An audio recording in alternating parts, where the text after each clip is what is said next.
अनसुना बॉलीवुड में एक बार फिर आप सभी का स्वागत है दोस्तों। आज की वीडियो में हम बात करेंगे कादर खान की, जिनके जैसा कोई दूसरा हो ही नहीं सकता था। हिंदी सिनेमा की वो महान शख्सियत जो 55 सालों तक अपने हुनर से सिनेमा के शौकीनों का मनोरंजन करता रहा, जो महज एक एक्टर नहीं था बल्कि एक डायलॉग राइटर और स्क्रीन राइटर भी था। अपनी सदाबहार एक्टिंग से कभी इन्होंने दर्शकों को हंसाया तो कभी दर्शकों को रुलाया भी। विलन में तो इन्होंने बड़ा शानदार मुकाम हासिल किया। हिंदी फिल्म इंडस्ट्री का ऐसा कौन सा सितारा रहा होगा जो इनके दौर में रहा हो और जिसने इनके साथ काम ना किया हो। एक्टर्स तो इनके साथ काम करने के लिए तरसा करते थे। वीडियो में आगे बढ़ने से पहले दोस्तों मेरा आप सभी से रिक्वेस्ट है, प्लीज मेरे चैनल को सब्सक्राइब करके बेल आइकन को जरूर प्रेस कर दीजिएगा। तो चलिए दोस्तों वीडियो को शुरू करते हैं। 22 अक्टूबर 1937 अफगानिस्तान की राजधानी काबुल में इनका जन्म हुआ था। इनके पिता अब्दुल रहमान खान एक अफगानी पठान थे, वहीं इनकी माता इकबाल बेगम भी पठान थीं और वो बलूचिस्तान के पिसिन इलाके की रहने वाली थी। कादर खान जब काफी छोटे थे तो इनके माता पिता काम की तलाश में मुंबई आ गए। इनका बचपन बेहद गरीबी में गुजरा। गरीबी इतनी ज्यादा थी कि उसके चलते इनके माता पिता में झगड़ा होने लगा और आखिरकार इनके माता पिता तलाक लेकर अलग हो गए। कादर खान और उनके बाकी भाई अपनी मां के साथ ही रहे।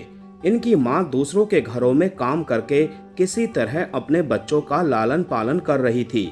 इसी बीच इनके नाना ने इनकी मां पर दूसरी शादी करने का दबाव बनाना शुरू कर दिया और आखिरकार इनकी मां को दूसरी शादी करनी पड़ गई, लेकिन अपने सौतेले पिता से कादर खान की कभी नहीं बनी। वहीं इनकी मां अभी भी जी तोड़ मेहनत कर रही थी। मां को इस तरह दिन रात मेहनत करते देख कादर खान को बड़ा दुख होता था। एक बार तो इन्होंने फैसला कर लिया कि पढ़ाई छोड़कर अपने साथ के दूसरे बच्चों के संग ये भी किसी फैक्ट्री में काम किया करेंगे। कम से कम इससे घर की गरीबी तो दूर होगी। किसी तरह इस बात की खबर इनकी मां तक पहुंच गई। तब मां ने इन्हें समझाया कि तेरे 2-3 रुपए कमाने से हमारे घर की गरीबी दूर नहीं होगी, इसीलिए तू सिर्फ पढ़ाई कर। क्या पता तेरी पढ़ाई से ही हम सबका भला हो जाए। मां की ये बात कादर खान के जहन में इस तरह बैठ गई कि फिर तो इन्होंने कभी पीछे मुड़कर नहीं देखा और खूब मन लगाकर पढ़ाई की। कादर खान ने इस्माइल यूसुफ कॉलेज से ग्रेजुएशन किया और फिर इसके बाद इन्होंने सिविल इंजीनियरिंग भी की। इन्हीं दिनों ये अपने कॉलेज में होने वाले ड्रामों में भी हिस्सा लेने लगे थे और इनकी एक्टिंग को लोग खूब पसंद भी किया करते थे।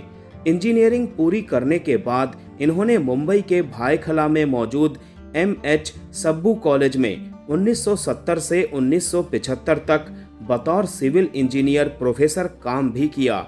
नाटकों में काम करना इन्होंने यहाँ भी जारी रखा। ये अपने नाटकों को खुद ही लिखा करते थे और खुद ही उन नाटकों को डायरेक्ट भी करते थे। इतना ही नहीं, अपने लिखे नाटकों में ये एक्टिंग भी किया करते थे। इसी दौरान अपने कॉलेज के एनुअल डे में इन्होंने जो नाटक किया वो बेहद मशहूर हो गया। उस नाटक को हर कैटेगरी के अवार्ड मिल गए। वो नाटक इतना चर्चित हुआ कि दिलीप कुमार साहब ने वो नाटक देखने की ख्वाहिश जताई। फिर जब दिलीप कुमार के सामने उस नाटक का मंचन फिर से किया गया तो वो कादर खान से बेहद प्रभावित हुए। लोकल ट्रेन नाम के उस नाटक में दिलीप साहब को कादर खान की अदाकारी बेहद पसंद आई और दिलीप साहब ने तुरंत उन्हें 2 फिल्मों के लिए साइन कर लिया और ये फिल्में थी सगीना महातो और बैराग।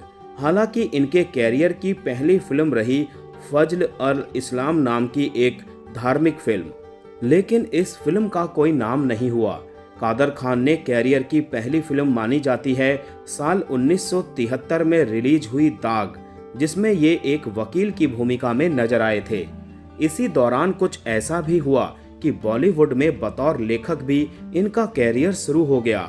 हुआ कुछ यूं कि डायरेक्टर नरेंद्र बेदी एक दिन कादर खान के पास पहुंचे और इनसे बोले, मैंने तुम्हारा वो बेहद मशहूर नाटक देखा है और मैं चाहता हूँ कि तुम मेरी फिल्म जवानी दीवानी के डायलॉग लिखो।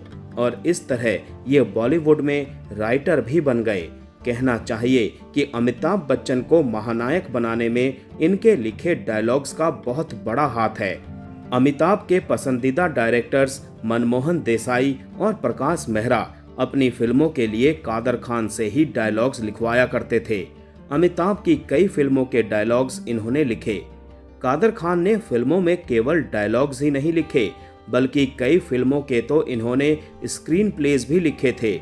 बतौर कॉमेडियन तो ये लंबे समय तक बॉलीवुड पर राज करते रहे, लेकिन बतौर विलन भी कादर खान साहब का खूब नाम हुआ। लेकिन बाद में इन्होंने विलेनी करनी छोड़ दी। विलेनी इन्होंने क्यों छोड़ी, इसके पीछे की कहानी भी बड़ी दिलचस्प है। दरअसल हुआ कुछ यूं कि कादर खान साहब ने एक दिन देखा कि उनके बेटे सरफराज के सिर पर चोट लगी थी। उसके सिर से खून भी बह रहा था। कादर खान ने जब बेटे से वजह पूछी तो उसने बताया कि मोहल्ले के लड़के उसे ताना मार रहे थे कि तेरा बाप तो विलन है।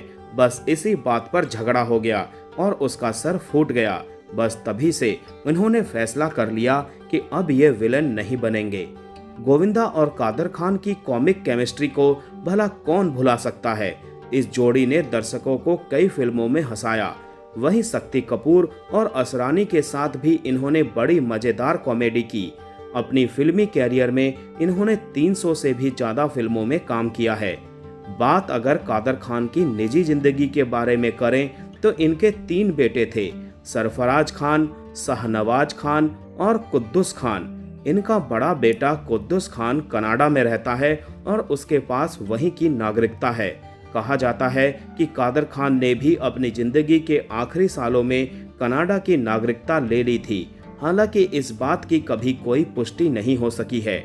कादर खान को मिले अवार्ड्स की बात करें तो इन्हें 1982 में रिलीज हुई फिल्म मेरी आवाज सुनो के लिए Filmfare best dialogue award मिला। साथ ही 1991 में इन्हें बाप नंबरी बेटा 10 नंबरी नाम की फिल्म के लिए फिल्म फेयर बेस्ट कॉमेडियन का अवार्ड मिला। वहीं साल 1993 में अंगार फिल्म के लिए इन्हें बेस्ट डायलॉग का अवार्ड मिला और कई दफा इन्हें नॉमिनेशन भी मिला। साल 2013 में कादर खान को हिंदी सिनेमा में इनके योगदान के लिए साहित्य शिरोमणि अवार्ड से भी सम्मानित किया गया था। 26 जनवरी 2019 को भारत सरकार ने कादर खान को मरणोपरांत पद्मश्री सम्मान से नवाजा था। अपनी जिंदगी के आखिरी दिनों में कादर खान काफी बीमार रहने लगे थे। दरअसल ये एक गंभीर दिमागी बीमारी का शिकार हो गए थे। अपने बड़े बेटे कुद्दुस के साथ रहकर ये कनाडा में ही अपना इलाज करा रहे थे। वहीं पर 31 दिसंबर 2018 को 81 साल की उम्र में कादर खान साहब ने अपनी आखिरी सांस ली। इनकी मौत के वक्त इनका सारा परिवार कनाडा में ही मौजूद था।